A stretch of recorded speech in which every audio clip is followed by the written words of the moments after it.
Muy buenas tardes, o buenas noches, perdón. Vamos a continuar con el desarrollo temático de esta asignatura, que aún quedan 3 estudiantes. Sin embargo, no hay puntualidad en su asistencia. Y para poder seguir avanzando y teniendo los materiales a efectos que ellos puedan hacer a ellos cuando así les puedan disponerlo, ¿no? Así lo desean.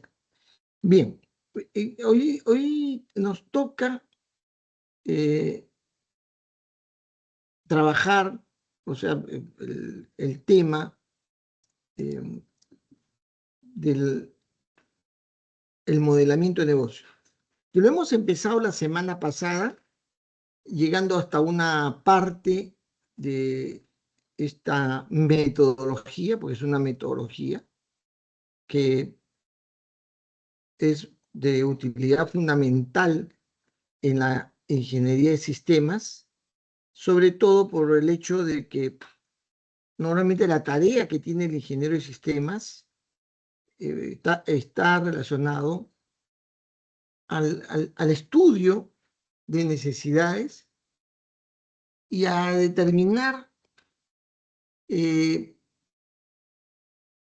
una solución, y el diseño de esa solución debe estar hecho de tal forma que nos pueda asegurar la satisfacción de las partes interesadas y de una manera que pueda también garantizarse la calidad de la solución.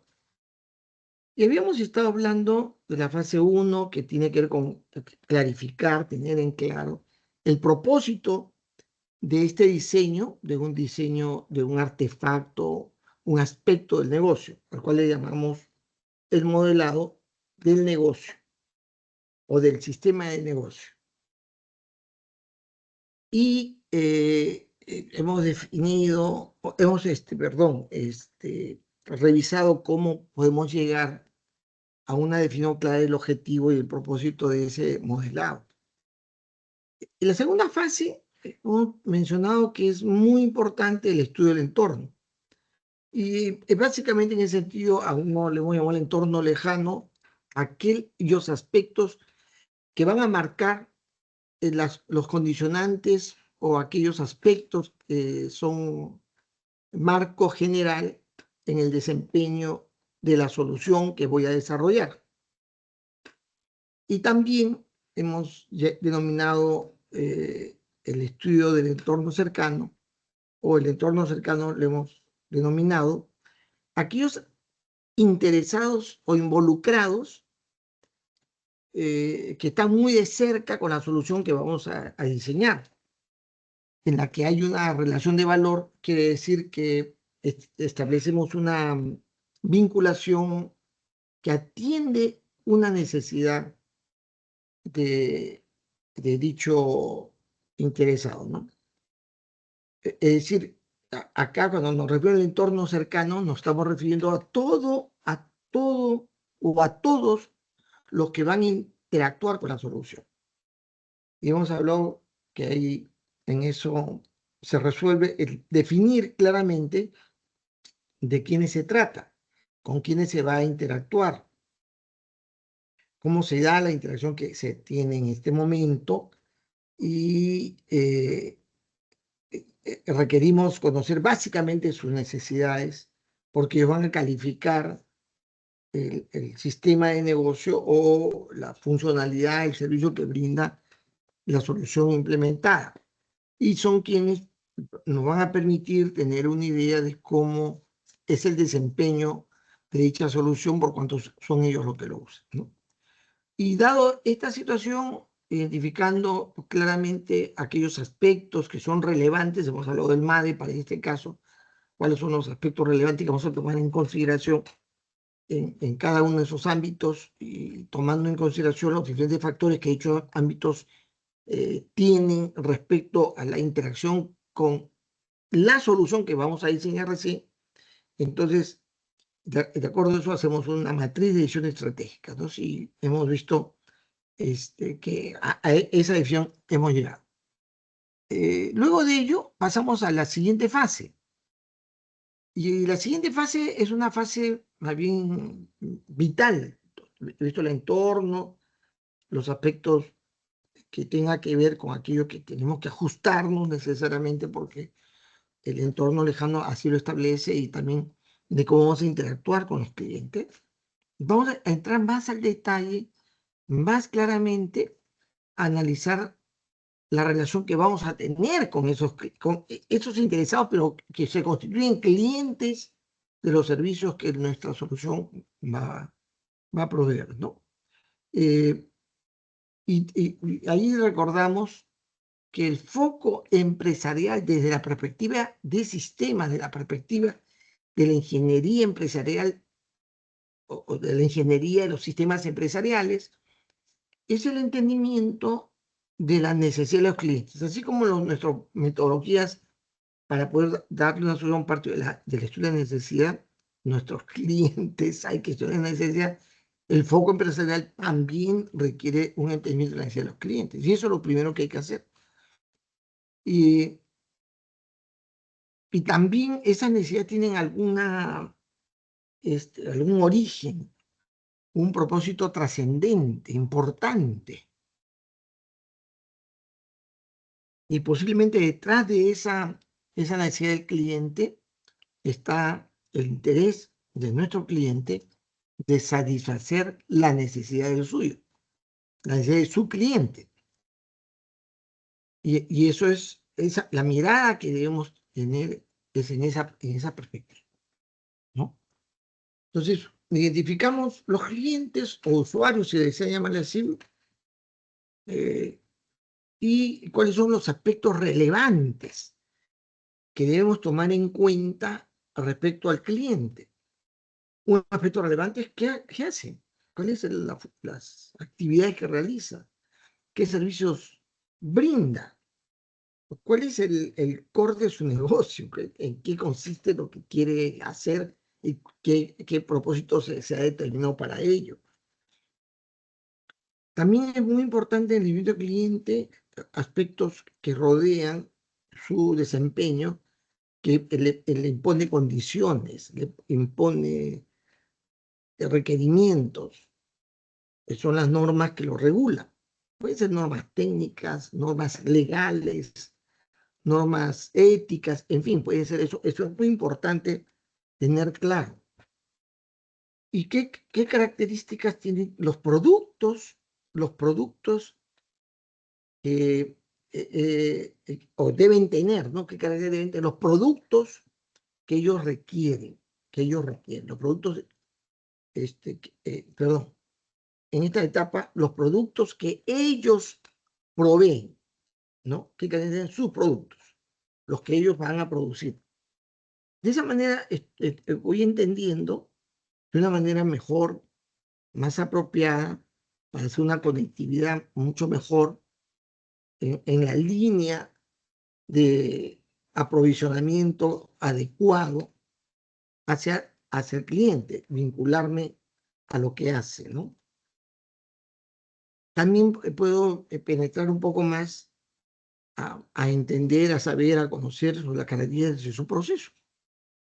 Porque muchas veces los requerimientos que se tiene de cosas que nos piden tiene que ver más porque tiene características muy especiales, acorde a los procesos en la cual se introduce nuestra entrega como parte de su propio proceso, ¿no? Y también, como decía, poder llegar a entender la calidad de los clientes de mi cliente, que es una perspectiva mucho más atrevida, pero ese atrevimiento nos va a dar una mayor solidez y mayor certidumbre a que lo que le proveemos a nuestro cliente está llenándole una necesidad fundamental, ¿no? Otra cosa también interesante, si es posible penetrar en ese nivel, cómo es que el cliente ha establecido aquellos aspectos, aquellos elementos que para él le son fundamentales, claves para lograr lo que ellos quieren, el cliente quiere. Porque puede hacer que la relación conmigo tenga en lo que le proveo juegue un rol muy importante para, para su éxito, sea clave para su éxito. Y especificarnos de una manera cuidadosa y lo más detallada posible la necesidad de interacción que requiere el cliente con nosotros. Y esa interacción, ¿cuál sería la expectativa? ¿Qué se espera que se dé en la relación con nosotros, pero en relación a la solución que voy a poner, ¿no? Porque estamos hablando de ese cliente, es en realidad cliente de la solución, no es en genérico de la organización, sino de algo que yo voy a implementar para su uso, para la interacción con él, ¿no? Una vez que yo entendí el cliente, he entendido qué cosa es lo que hace, qué produce, cuáles son sus grandes aspiraciones. Digo, entonces, ¿qué necesita? ¿Qué es lo que necesita? Yo tengo que hacer aquello que él necesita para poder hacer las adecuaciones o las creaciones que sean necesarios a fin de que yo le entregue el producto o el servicio que yo sabré desarrollar, construir para él, ¿no? Entonces, lo que es, y esto que yo entrego, porque la solución es un producto mío en el diseño, ¿no? Un producto de la organización respecto a su implementación. Pero ese producto que sale de este diseño que vamos a hacer produce resultados, algo que resulta ser de utilidad hacia los clientes, lo que finalmente se va a entregar, finalmente se entrega. Y eso hay que clarificar, definir, ¿no? Y el cliente va a verificar y validar la utilidad o el valor que ese producto final le da, ¿no? Además, puede validar mi diseño o lo que yo voy a querer producir porque para él le va a ser de utilidad, ¿no? Eso es un paso atrevido también porque solemos nosotros recoger la conformidad jefatural de la propia organización, pero ir hacia más bien a los clientes de lo que hacemos, a esos clientes para que ellos les den la conformidad, es un salto bastante interesante. Entonces, hay que identificar los productos y los servicios, ¿no? Que tienen que atender necesariamente las necesidades del cliente, o sea, estar convencido que el cliente lo va a utilizar. Ahora, cuando se trata del cliente, yo estoy casi hablando en términos de un cliente externo, ¿no? Pero puede ser, mi solución es algo que se va a instalar en un proceso determinado de la organización, cuyo cliente puede ser interno también, ¿no? Y yo tengo que asegurar que se va a utilizar, que le es útil a la organización, a esos clientes, lo va a utilizar. No es que yo lo voy a poner por si pudiera necesitar. Y la característica que debe diseñarse, pensarse, establecerse en ese estudio del cliente, en la definición del producto, es la asequibilidad del producto, que le sea, o sea, esté a su alcance, sea asequible, accesible, es decir, las condiciones de uso no sean ajenos, ¿no? O los tenga el cliente. Y también que sea amigable, o sea, no sea complicado, no le añada complejidad a lo que quiere hacer, o sea, el producto, el servicio que vamos a diseñar, que vamos a pensar, establecer qué calidad tiene que ser amigable para el cliente. Y también eso que se espera que el cliente desearía sea realizable, ¿no? Porque hay cosas que podría el cliente pensar que se podría hacer, pero puede resultar muy complicado muy costoso. Debe ser realizable. Y realizable con atributos de calidad, ¿no? Calidad significa, lo hemos mencionado anteriormente, esa habilidad, esa condición que permite efectivamente atender la necesidad del cliente, ¿no? Entonces, y es deseable que contribuya no solamente a que mi cliente esté satisfecho, sino que él pueda alcanzar, satisfacer a su propio cliente. Otro aspecto importante es que cuando se entrega algo, yo tengo una solución que voy a implementar que tiene quienes van a interactuar con él, genera de una u otra manera necesidades complementarias. Y a eso le vamos a llamar colaterales manejables. Colaterales. ¿Cuáles son esos colaterales que va a implicar introducir en la interacción con quien va a usar el producto? Va a generar otras necesidades o va a generar cambios, transformaciones, que son los colaterales. Una forma de entender el quehacer, en fin, ¿no? Eso tenemos que ver exactamente cuáles son los colaterales para poder puntualizar aquellos que pueden ser manejables, ¿no? Además, el producto que hay que producirlo, lo que mi solución le va a entregar, esos productos, tiene que ser fácil digamos, de documentar o de darle una configuración formal para poder tener los elementos hacia adelante, para mejorarlo, para rediseñarlo o para entenderlo, básicamente, ¿no?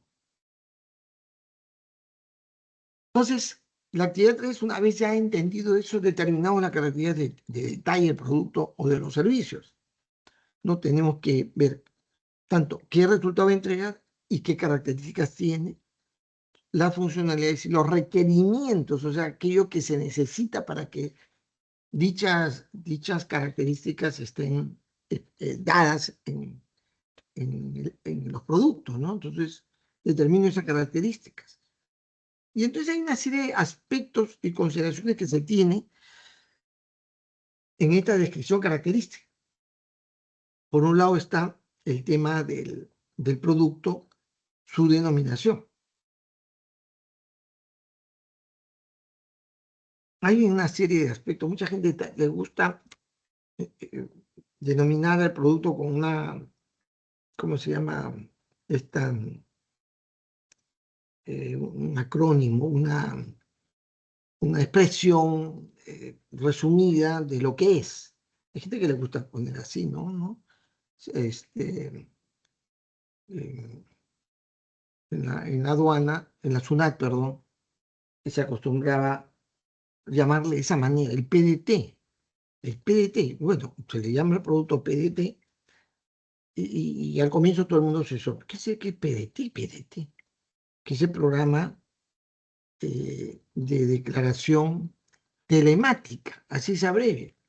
Claro que luego nadie lo ha conocido con su nombre verdadero. Y si es el nombre verdadero el que te dice qué cosa es, ¿no? Programa de declaración telemática. El PDT no te dice nada. Definir bien el producto. Claro que en este caso, dado la campaña de explicación y luego ya el uso constante, es más sencillo decir PDT, el programa de declaración telemática. Y puede resultar mejor decirlo así en forma abreviada, ¿no? La verdad es que en eso hay que pensar, ¿qué nombre le ponemos al producto? Mucha gente le gusta ponerle nombre a los hijos, a sus mascotas, en fin, nombres curiosos, ¿no? Que les gusta a uno. Pero la recomendación en el campo de la ingeniería es que el nombre de los productos que van a producir mi solución deben ser nominados de manera clara en relación a lo que hace, a lo que entrega, lo más cercano posible para no olvidar que existe ese producto y hace algo, ¿no? y hay que describir sus características, ¿no? Que son de diferentes tipos. El diseño de detalle, la codificación, si hay que, el producto es codificable, si hay códigos que hay que aplicar, si se clasifica, ¿no? En la aduana las mercancías tienen diversos clasificadores, ¿no? Clasificadores comerciales, clasificadores técnicos, clasificadores arancelarios, en fin, que permiten mejorar el entendimiento de la naturaleza de lo que es un producto, ¿no? Se clasifica. También se puede especificar la normalización y calidad del producto, ¿no? Es decir, se ajusta a tales normas de calidad, sus insumos, los requisitos que tiene para poder generar un buen resultado, los aspectos técnicos generales de detalle, ¿no? La durabilidad, condiciones de uso, la forma de entrega, las limitaciones que pudiera tener, la característica de conservación, en algunos casos, cómo lo puedo conservar o mantener, forma de presentación y los otros servicios que los productos pudieran asociarse, ¿no? A él. ¿No? Entonces yo tengo, acá en esta etapa, en esta fase, en primer lugar, entonces, debo tener claro ya el requerimiento cliente en el diseño del producto, en el diseño del producto, ¿no? Con la actividad 3 ya debería tener eso. La actividad 4 apunta al aprovisionamiento. Hay que definir el aprovisionamiento y los proveedores. Es el momento más oportuno, digamos, porque yo, si lo que yo voy a entregar tiene características determinadas, esa característica se logra a partir de ciertas condiciones o ciertos requerimientos, ciertos insumos que debo conseguir. Estos insumos, estos elementos de inicio me permiten lograr el resultado que yo quiero lograr, ¿no? También en esta actividad debe estar claro la forma como yo aseguro la calidad, el valor que, con el que yo voy a calificar este aprovisionamiento, la calidad del requerimiento, del insumo que yo necesito, y la manera como ese aprovisionamiento se conecta a mi proceso productivo, a mi proceso de generación de resultados, dándole un valor a partir de ese aprovisionamiento. Entonces, la calidad y valor producido de mi solución se inicia en ese aprovisionamiento. Entonces, hay que tener claro la determinación de correspondencia entre el insumo y la calidad final del producto de mi solución. Entonces, acá también se requiere, para poder hacer el aprovisionamiento correcto, la correcta y adecuada e inteligente especificación técnica de los insumos. Las condiciones o requisitos de calidad que éste debe tener, los atributos que deberían exhibir, acreditar el proveedor y, de ser posible, tener un rastro de su desempeño como proveedor, ¿no? Y generándole, lógicamente, identificando desde ya, si acaso, en esa búsqueda de proveedor, qué elementos hay que me va a permitir registrar su eficiencia y darle seguimiento, ¿no? Construyendo indicadores de eficiencia. Otra cosa es cómo me va a aprovisionar. La calidad del aprovisionamiento, cómo va a ser la entrega periódica, en cantidades, en volúmenes grandes o características personalizadas, en fin, ¿no? Con cantidades que permitan utilizar mi almacén, o si no tengo almacén, el aprovisionamiento casi en la línea de producción. ¿Qué características tiene el aprovisionamiento? Eso hay que definir. yo debo estudiar el mercado, debo haber un estudio de mercado, eso significa saber qué alternativas hay, qué precios se dan, qué calidades se desempeñan en ese mercado, etcétera, ¿no? Y especificar, poner explícitamente esas presiones técnicas para que luego se proceda, implementado el sistema que voy a modelar, pueda adquirirse ese insumo, y en esta etapa yo puedo determinar dicha característica, ¿no? Y listo. Una vez que ya he hecho esto, viene ya una fase llamada de fondo, porque yo ya tengo ya el diseño de resultado prácticamente, ¿no? Pero este resultado, ¿cómo se hace? ¿Cómo se logra? ¿Cómo es posible producir? Entonces pasamos a la siguiente fase, que se llama la fase de la componentización.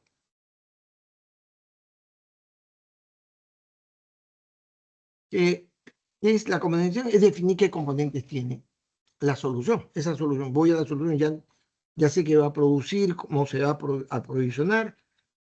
Ahora, esa solución qué es? ¿Qué cosa va a tener?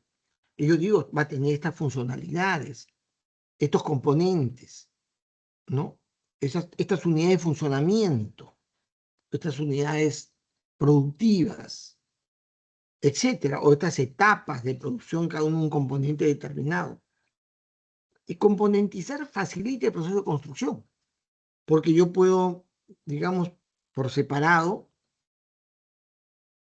trabajar en su elaboración. Es decir, mi solución puede tener componentes que para su despliegue, su construcción puede ser hecho de manera paralela, ¿no? Es muy importante pensar en esto porque debe haber eficiencia en el proceso de desarrollo o de elaboración de una solución, ¿no? ¿Cuáles son los criterios para componer? O sea, ¿qué componentes, esa idea de qué componentes debe tener o tiene, se pueden establecer a través de ciertos criterios? Muchas veces la competencia se ha dado por una condición lógica directa, porque así hay que dividir algo, así hay que dividir el proceso, es que es el producto, en fin. Pero no más a manera de clarificar esas características es que cada componente debe participar en la estructura y el funcionamiento del sistema. Debe estar claro cuál es el aspecto funcional que le toca en todo el sistema.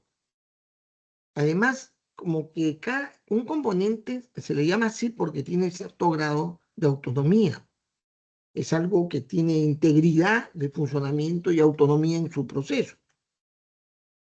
Y es posible delimitar, es posible identificar sus límites dentro del todo, ¿no? Dentro de todo el sistema.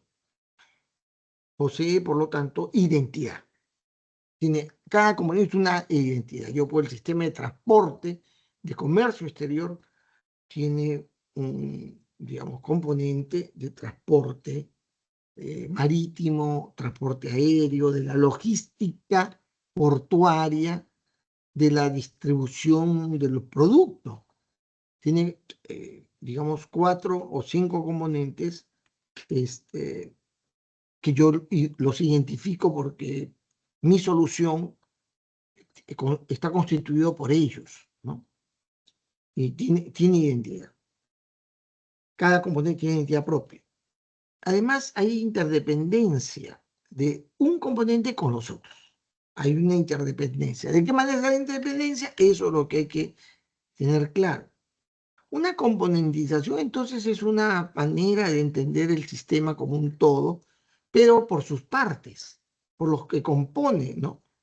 Y uno puede determinar que sea componentizado de una manera u otra. Puede estar componentizado por proceso, o los componentes, los componentes van a ser transversales a los procesos. También uno puede componentizar por servicio, por tipo de entrega de servicio, o los servicios pueden ser transversal a sus componentes.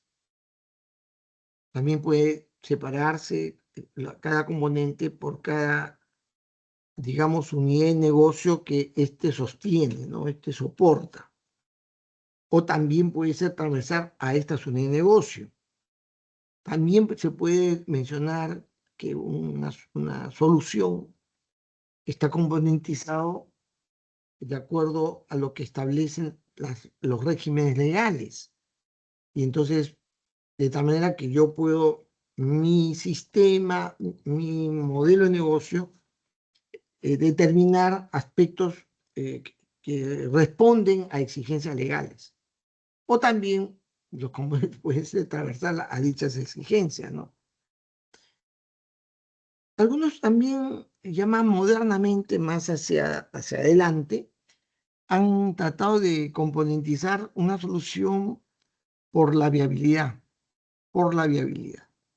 Es decir, componente política, es decir, aquello que determina o tiene el manejo del core de la solución. Otro que tiene que ver con los temas del funcionamiento adaptativo, el otro de la cohesión, el otro de la coordinación entre los diferentes componentes de la organización, de la solución, o finalmente sobre los aspectos más operativos. Yo puedo componentizar bajo ese criterio, pero también los componentes podrían ser transversal a esas funciones, también.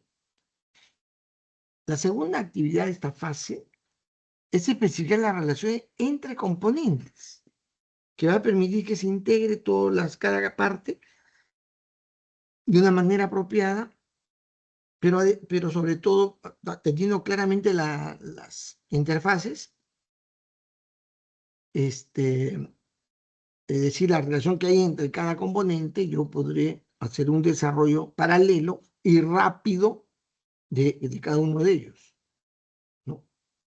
Pero yo tengo que tener claro qué hay, cuáles son los aspectos interactuantes, ¿no? Cuáles son las interfaces que tiene que estar.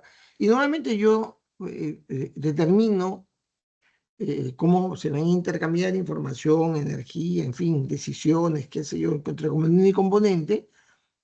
eh, Hago esa determinación en virtud de estándares, en el marco de estándares. Normalmente se espera que esa definición de cómo interactuar pueda también implementarse ocasionalmente a través ya de soportes ya elaborados, ya hechos, porque lo que yo determino en esa interacción son estándares que posiblemente ya tienen una forma de aplicarse o de implementarse con instrumentos ya diseñados, ¿no?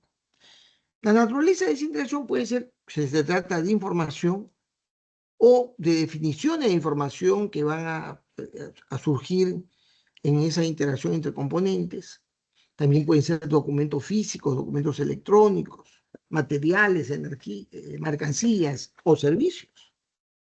Y es muy importante que como fuera la naturaleza de la interacción, qué características tiene, en qué oportunidad se va a realizar, con qué frecuencia, en fin, ¿no? Su periodicidad, también los volúmenes, la intensidad, el canal que sostiene estas interacciones entre componentes, ¿no? Las normas y los estándares que la caracterizan, ¿no?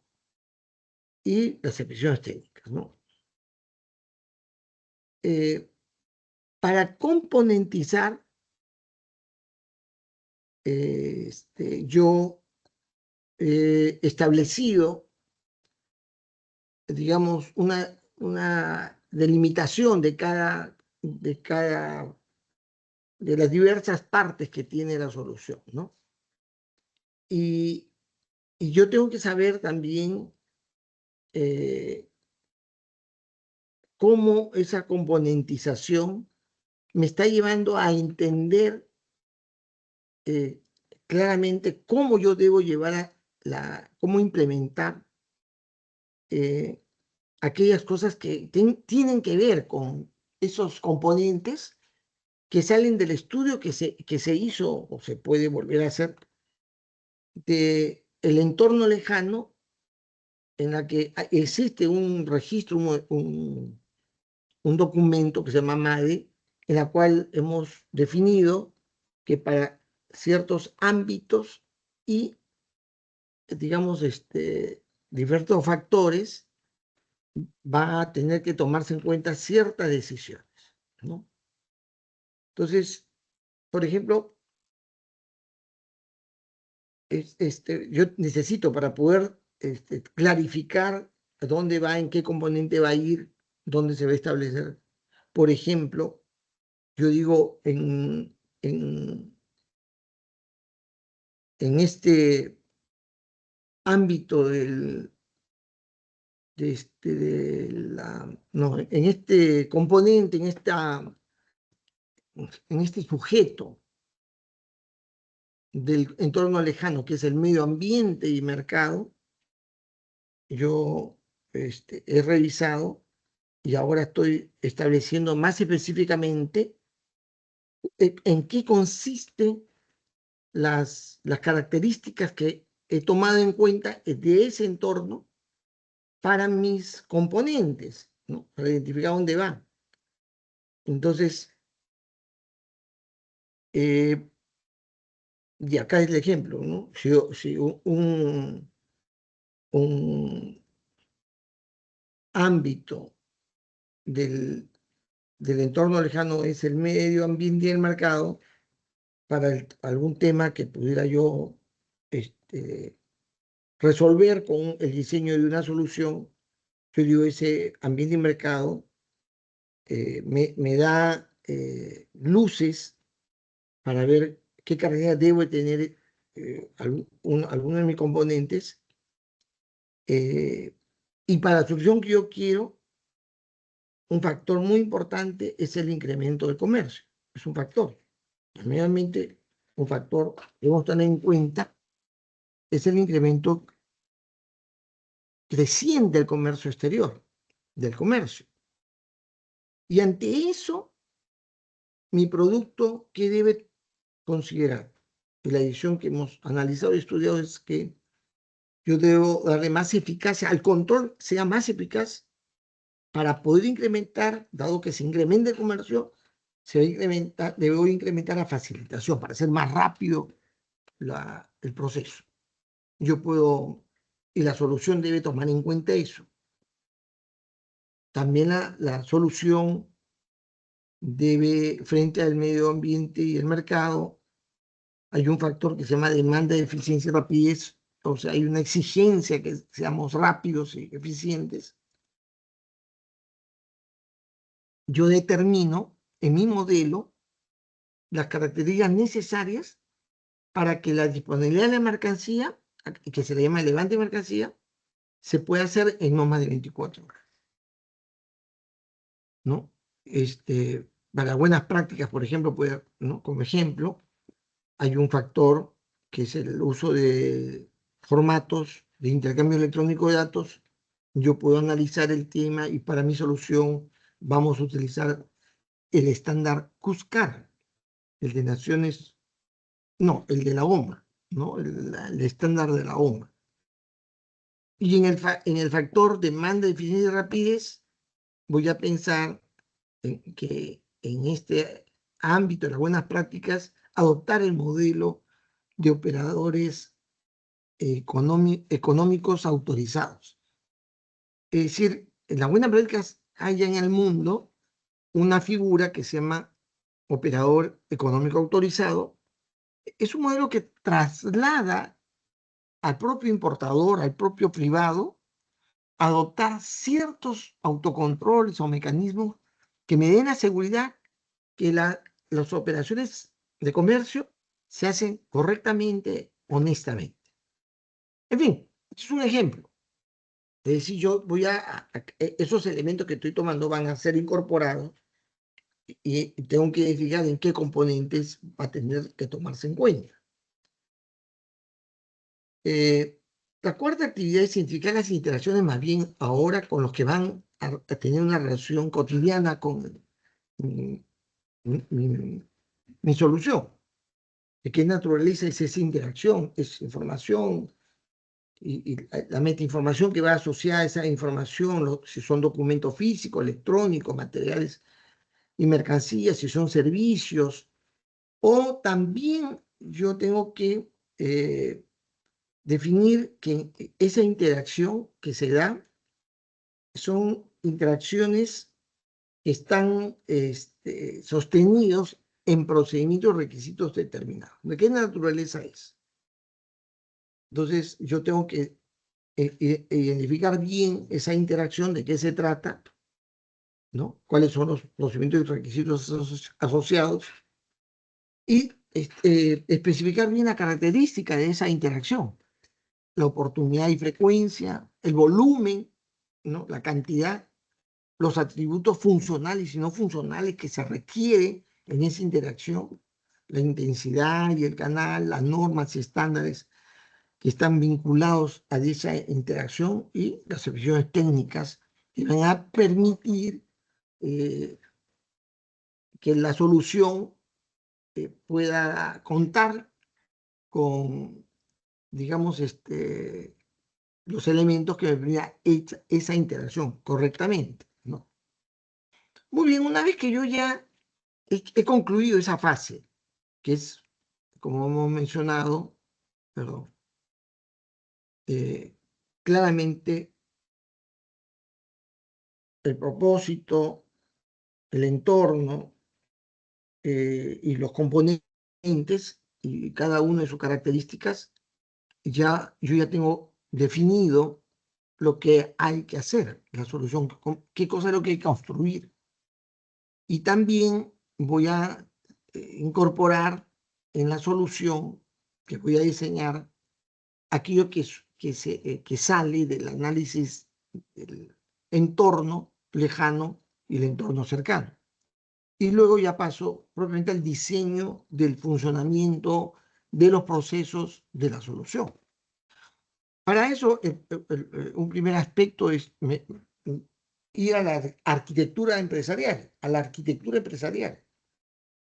en la que yo observo los diferentes procesos e identifico los macroprocesos, procesos y subprocesos en la que mi solución se va a introducir.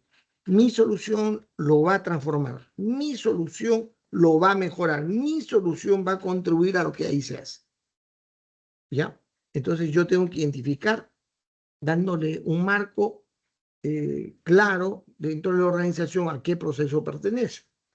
Y para eso, si no existe la organización, yo debo hacer el trazado, la formalización de proceso, y cuando se trata de macroprocesos y procesos, en la nomenclatura IDEF 0.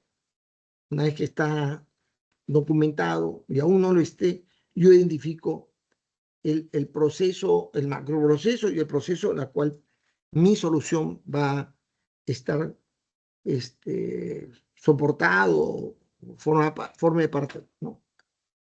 Y una vez que ya he hecho esa definición, o si no había un proceso, crear el proceso, introducir el macroproceso, es irme ya a un mayor detalle de ese proceso, dentro de ese proceso, qué subproceso o qué actividades se tienen que desarrollar, ¿no? Y yo debo pintar hasta el nivel de actividades, que es el más bajo nivel en la explicación de los procesos que una solución tiene. La solución tiene que estar acompañada de su diseño de proceso. Puede ser compra de productos, por ejemplo, ¿no? Si es compra de productos, ¿cuál es el diagrama de proceso que explica las diferentes actividades que se realizan, que se pueden realizar a través de mi solución? Y eso se hace en nomenclatura BPM, ¿no? Y una vez que yo he definido dichos procesos, está trazado, diseñado o existiendo esos procesos, los he replanteado, los he mejorado, establecido eso, van a haber procesos que no son tan fáciles de darle, digamos, forma conceptual, entendimiento. Y solo, repito, solo Cuando esto es así de complicado, se suele utilizar la llamada regla de negocio. Entonces, esta fase de diseñar los procesos y la regla de negocio llega a este punto, la regla de negocio. Y existen reglas de negocio porque hay una necesidad de tener nuestros modelos debidamente diseñados que formen parte de algo más grande, que pueda poco a poco constituir un sistema completo. O de repente va a surgir por el efecto de que mi solución en realidad es un sistema completo. Entonces, la regla de negocio surge en la necesidad de tener modelos de negocio completos y formales. Ya no es tan nuevo, pero se dice que es un nuevo paradigma, porque la lógica del negocio, los aspectos más importantes, más centrales, quedan explicitadas y está documentada, y estas reglas pueden aplicarse sobre control, gestión, en fin, donde se opere, ¿no? Además puede ser gestionada, puede mejorarse, y hay que evitar que esté embebida dentro de procedimientos y aplicaciones informáticas, sino esté explícitamente documentada. Hay gente que hace su desarrollo ágil y algunas reglas complejas lo meten de frente al código y quedan escondidas, enterradas en eso. Si es posible, hay que documentarlo, ¿no? Deben ser gestionadas para poder mejorarse. Su formulación y gestión de las reglas permite disponer de uno de los activos más valiosos de la organización, que es su conocimiento o inteligencia en lo que hace, en sus procesos. Y es un componente fundamental del conocimiento organizacional. Permite derivar las explicaciones y requerimientos de cosas más específicas y el temor que no nos entiendan. Además, facilita el desarrollo de sistemas de información integrados, porque es fundamentalmente para ello. ¿Cómo se define? Bueno, hay tantas maneras. Acá hemos hablado que se trata de expresiones o declaraciones o sentencias, si quieren, que indica cómo se debe ejecutar un proceso complejo. Es un componente no atomizado que está integrado al modelo de negocio. Permite definir con precisión procesos, permite definir con precisión sus procesos, delimitados y expresados en forma inteligente, en forma clara, inteligible, ¿no? En su conjunto van a componer en realidad un marco legal y operativo fundamental, necesario para la organización, porque la complejidad del funcionamiento está registrado ahí. Entonces, en la que se establece de manera única y explícita el funcionamiento del negocio para poder controlar su cumplimiento, ¿no? Que es un aspecto fundamental, esencial. Las reglas de negocio las pueden aplicar las personas propiamente, los procesos, las operaciones, los sistemas de información, dentro del marco del comportamiento corporativo y organizacional. Y una regla de negocio específica, está a un nivel de detalle de todo lo que se debe hacer en un proceso complejo, como decía. Por ejemplo, en la aduana había una regla que el importador que hace un envío de entrega rápida de $200 o más debe pagar IGB por dicha importación. Una regla sencilla, pero explicitada de esa manera, ¿no? Que deriva, digamos, en su implementación a una rutina especial con solo esa condición. Se clasifican en operativas, se llama así porque tiene que intervenir la persona, pero dada esa condición puede no ser cumplida apropiadamente, ¿no? Por ejemplo, la regla de negocio de oficiales de aduana 33 dice: los oficiales de aduana deben atender las 24 horas del día, pero eso no, las 24 horas del día, pero eso no necesariamente se cumple. Las estructuras son las que definen condiciones, tratamientos que ya se han incorporado en el funcionamiento natural de la organización, por los mecanismos que se consideren, y que al no depender de la acción de las personas propiamente, teóricamente, no pueden ser violadas. Es más difícil. Por ejemplo, esa regla de negocio, la declaración de aduana que tiene asignados en canal de control rojo debe ser inspeccionada. Eso no es posible evitar, está estructurado dentro del funcionamiento total. Es decir, el almacén lo pide el transportista, lo pide todo el mundo. De verificar de que la mercancía ya fue inspeccionada.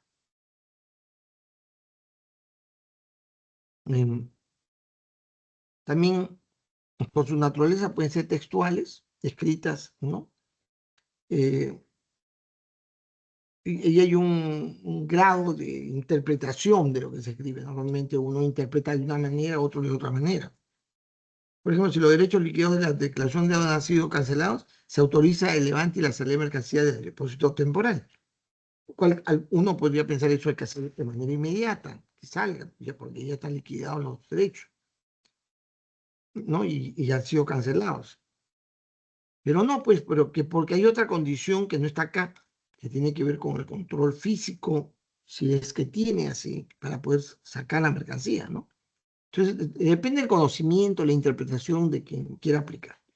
Las mecánicas que se expresan mediante fórmulas, tablas, expresiones lógico-matemáticas, estas suelen ser automatizadas y no y se espera que su aplicación no intervenga una persona, ¿no? O, se ha llevado a un sistema de información, ¿no? Por ejemplo, si la cantidad de bultos de bultos destinados es mayor a los manifestados, yo quiero destinar más de lo que ha llegado, mejor dicho, la declaración debe ser rechazada. Entonces, eso es automático, porque cuando uno manda la información, la compara y ¡pop! La rechaza, ¿no? También se habla de simples, porque va directo, o sea, es un condicional binario que indica las condiciones de aplicación de una u otra acción, dependiendo una condición básica, ¿no?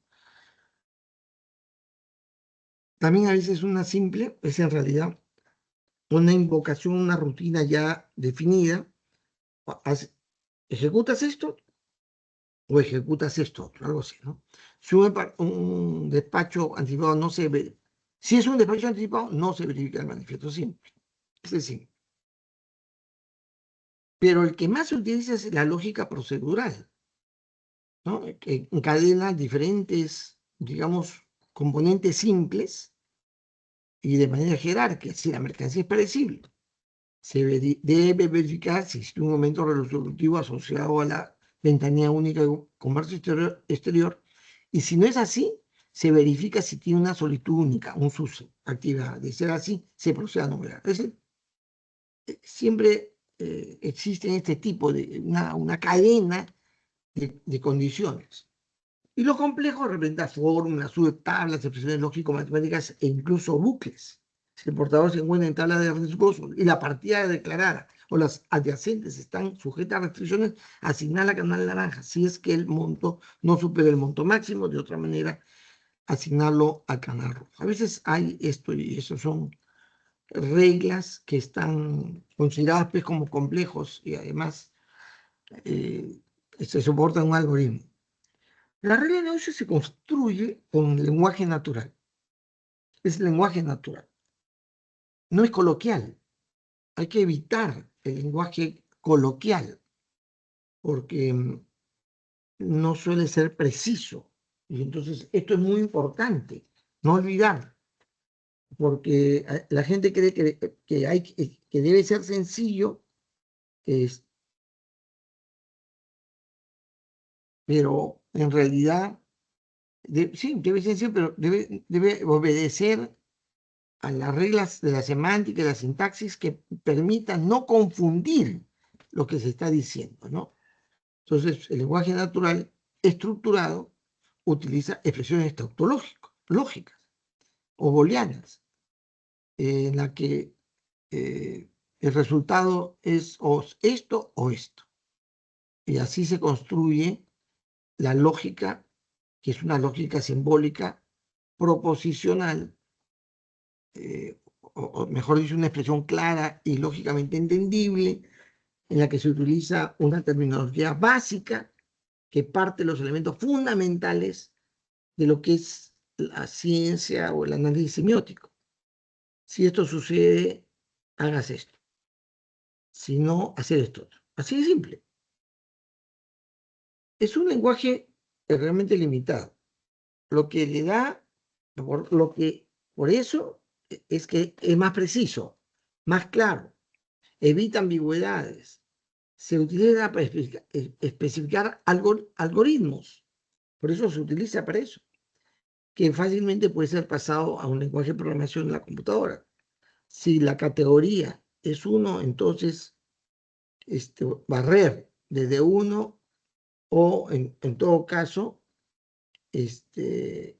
no, dice si acaso la categoría es 1, entonces el escáner tiene el valor 1.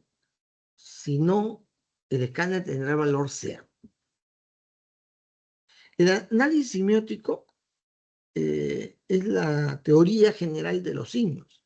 Esta ciencia es una ciencia lingüística y del funcionamiento del pensamiento, explica cómo el ser humano interpreta su entorno, crea conocimiento y sabe compartirlo y puede llegar a través de signos claramente de lo que tiene en el cerebro, en su pensamiento.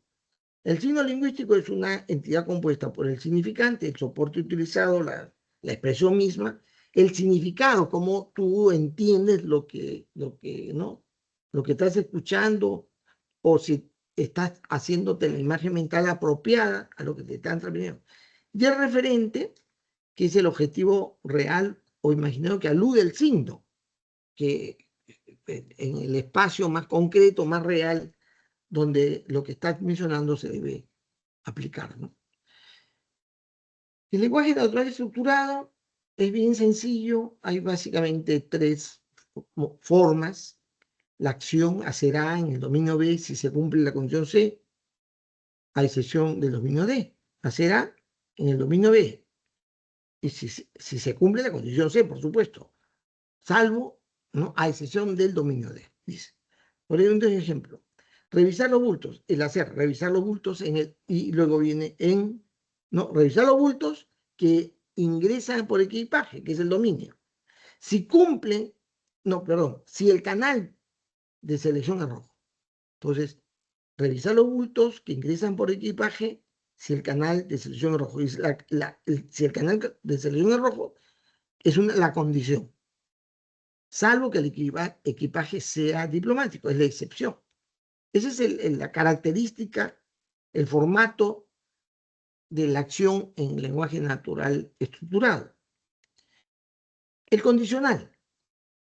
Si se cumple A, hacer B. De otra manera, hacer C.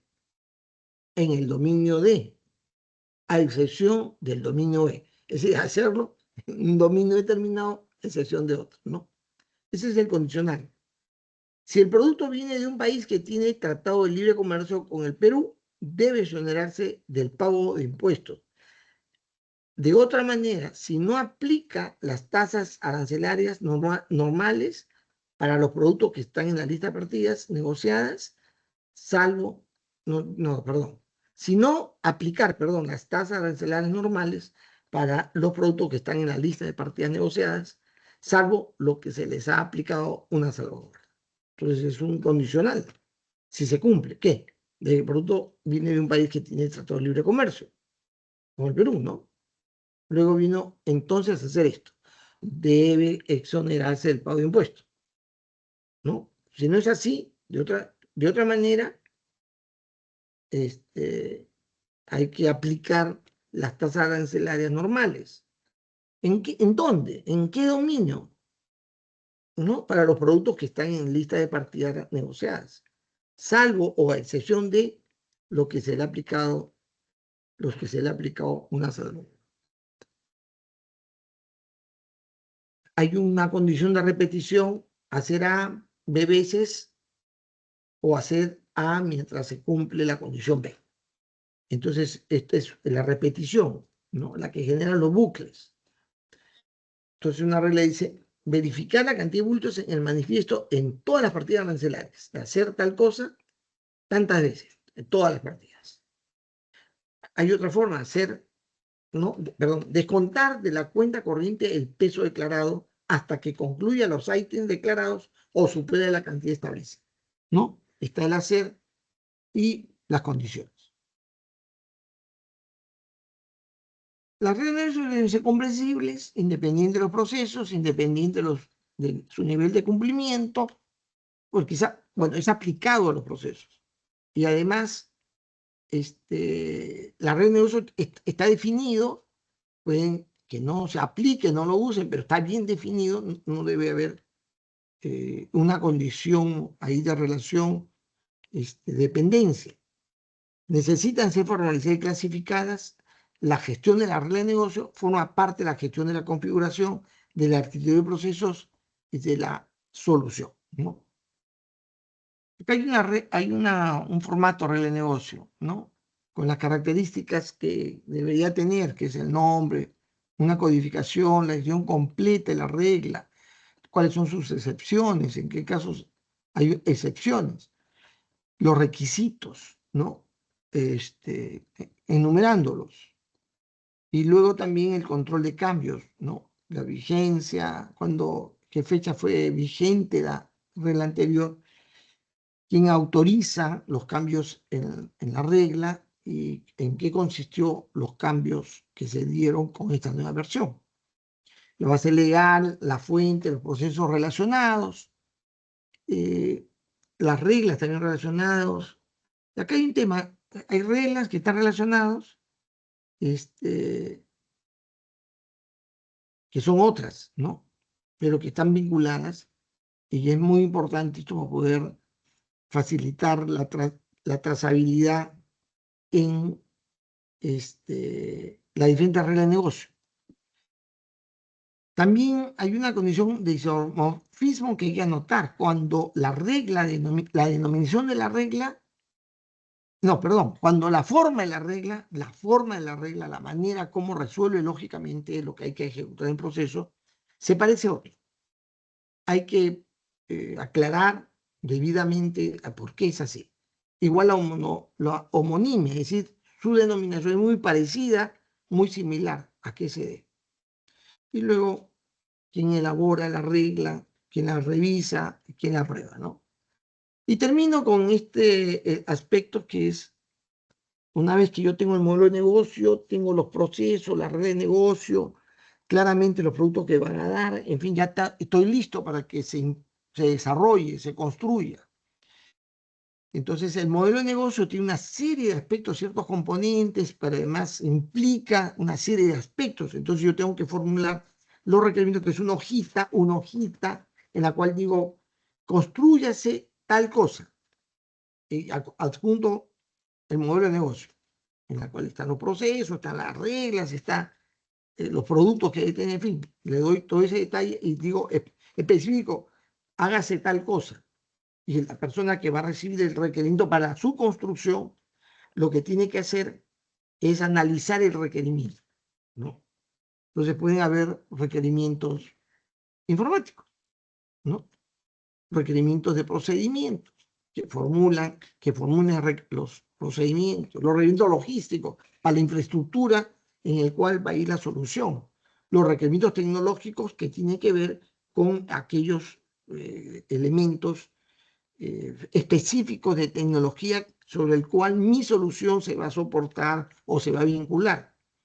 Los requerimientos organizacionales, porque si hay cambios que hay que hacer en procedimientos, en procesos, en fin, también debe ser requerimiento, de repente, adecuación funcional. Requerimiento de capacidades humanas, capacidades para... o sea, este requerimiento de capacidades humanas es para aprovisionar a la solución que ya está diseñada de gente que sea capaz de entender y ejecutar lo que mi solución plantea. Están los requerimientos financieros para financiar la implementación, los requerimientos de impacto ambiental, ahora muy necesario, muy recurrido en cualquier tipo de proyectos, ¿no? Los requerimientos de difusión y publicidad, porque la gente conozca, tenga dominio sobre lo que se está haciendo. Los requerimientos sanitarios también, ¿no? En el COVID, ¿no? Han aparecido. Los requerimientos también tienen un formato, ¿no? Se especifica cuáles son las funcionalidades más abajo, al final, que se describe de manera detallada, y pero, claro, hay una, ¿cómo se dice? Una afiliación al requerimiento, ¿no? Hay una clasificación, una numeración, el nombre del requerimiento debe ser claro y especificar directamente lo que se quiere hacer, mejorar la asignación especialista en reconocimiento físico, es lo que yo quiero que me haga en el software. El software tiene que tener esa asignación especializada, porque es un requerimiento informático. El entregar es un software de selección de especialistas, ¿no? Que se ha entregado el dueño en la gerencia de fiscalización, quienes van a utilizar eh, digamos, este elemento, no, perdón, el dueño de la solución que se va a implementar es efectivamente la gerencia de fiscalización. Se haga el requerimiento, es un requerimiento informático, pero el dueño del servicio que se va a producir ahí es la gerencia de fiscalización. ¿A qué módulo afecta? ¿Qué módulo debe contener este requerimiento? O sea, ¿en qué módulo se va a desarrollar? Y acá se trata del módulo de ingreso, la parte de importación definitiva. Y esta esfuerzo estimado se deja para quien va a analizar el requerimiento y va a decir, esto me va a llevar pre-analizar el requerimiento, y a veces me va a llevar total 160 horas, 180 horas de diseño, 40 de construcción, 30 de pruebas, 10 de implantación, ¿no? Eso sería el tiempo, el total 160 horas. ¿Cuánto tiempo me va a llevar esto? 30 días útiles. Y va a tardar el 15 de enero. La fecha es... Este es un ejemplo. Entonces, ¿qué cosa tiene el requerimiento? Y yo enumero sus funcionalidades. La asignación automática, el reporte de pendientes, anoto en la descripción el detalle. Se asigna especialista de forma automática y balanceada. También el siguiente es, hay una consulta de declaración única de aduanas pendiente de diligenciar. Eso debe haber. Y luego su código y su información. No es muy complicado. No es muy complicado, no es muy enredado, simplemente es una hojita y se la entrego al informático, al analista del sistema de información, para que él le dé seguimiento en el proceso de construcción del software, ¿no? Acá hay una ficha que es un requerimiento también, pero de procedimientos de negocio. Y esa es la manera como yo resuelvo de una manera, digamos, completa, una definición de producto, de solución, al que hemos llamado el modelado de negocio. Es el modelado de lo que algo de la organización voy a incorporar y especifico qué es lo que debe hacer, qué productos tiene, a quién atiende, en fin. Con todas las consideraciones, yo entrego el modelo de negocio, que es el modelo que está orientado al negocio, para que en base a los requerimientos que hago, se construya. Hay aspectos físicos, legales, en fin, y esa es la razón. Iba a decir, ¿hay alguna pregunta? Pero si no hay estudiantes, menos va a haber preguntas. Muy bien, entonces con eso lo cumplo con la entrega. El tiempo queda, digamos, amplio porque no hay estudiantes que pudieran formular preguntas al respecto, ¿no? Pero si ven el video y estamos en la siguiente clase, es posible formular preguntas. Muy bien, les agradezco mucho. Espero que lo puedan ver esta grabación. Muchas gracias.